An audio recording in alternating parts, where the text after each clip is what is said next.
तो मुझे भी एक सुंदर वाक्य याद आया और मुझे लगा कि ये वाक्य को हम इस तरह से रिलेट करा जा सकता है कि हमें ऑर्गेनाइजेशन की ज़रूरत है, हमें ऑर्गेनाइजेशन की ज़रूरत है। एक बार स्वामी बैंगलोर के हॉस्टल में गए। जैसे ही हॉस्टल में जाते हैं स्वामी, तो अधिकतर स्टूडेंट को पता है कि स्वामी हमारे रूम में आएंगे, तो सब लोग अपना रूम बहुत अच्छे से सजाने लगते हैं। इस बार स्वामी किसी के रूम में ना जाते हुए सीधे किचन में चले गए, और उस समय किचन में जो हमारे यहाँ गूंजे बनते हैं उस तरह की एक डिश बन रही थी। तो स्वामी ने देखा, उसकी प्रोसेस भी बिल्कुल वैसी ही थी कि हमें जो लोई है उससे बेलना है, उसमें एक पूर्णम करके वो डिश था, उसका नाम था, वो पूर्णम उसमें रखते हैं, उसको प्रेस करते हैं, वो जो पूरी बनती है, और फिर उसको तलना पड़ता है। ये प्रोसेस स्वामी ने देखी और स्वामी ने शेफ़ को कहा, अब तुम हटो, मैं बनाता हूँ।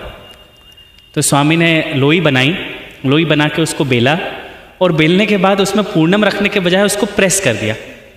और ये जो शेफ़ थे, इन्होंने कहा कि चूँकि मुझे ये आता है बनाना, तो मैं स्वामी को बता दूं कि स्वामी आपने गलत करा है, प्रोसेस गलत करी है।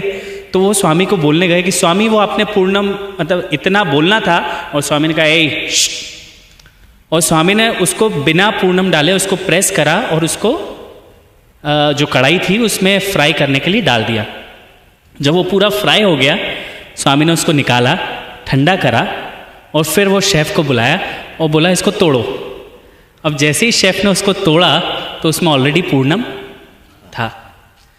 मुझे ऐसा लगता है कि हमें ऑर्गेनाइजेशन की ज़रूरत है। हम भी वो लोई हैं और हम भी वो चीज़ हैं जिसको स्वामी बिलो रहे हैं, हमारा टेस्ट कर रहे हैं, और फिर अंत में और टेस्ट देने के लिए हमको उस कढ़ाई में भी डाल रहे हैं।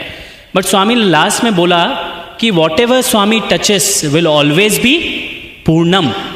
तो शायद से हम यदि इस ऑर्गेनाइजेशन में आते रहेंगे तो हमें वो प्रोसेस से गुजरना पड़ेगा, और भगवान उसमें बिना पूर्णम डाले हमको तल देंगे, और तलने के बाद जब हमें निकालेंगे तो शायद से हमारे अंदर वो पूर्ण होगा ही होगा।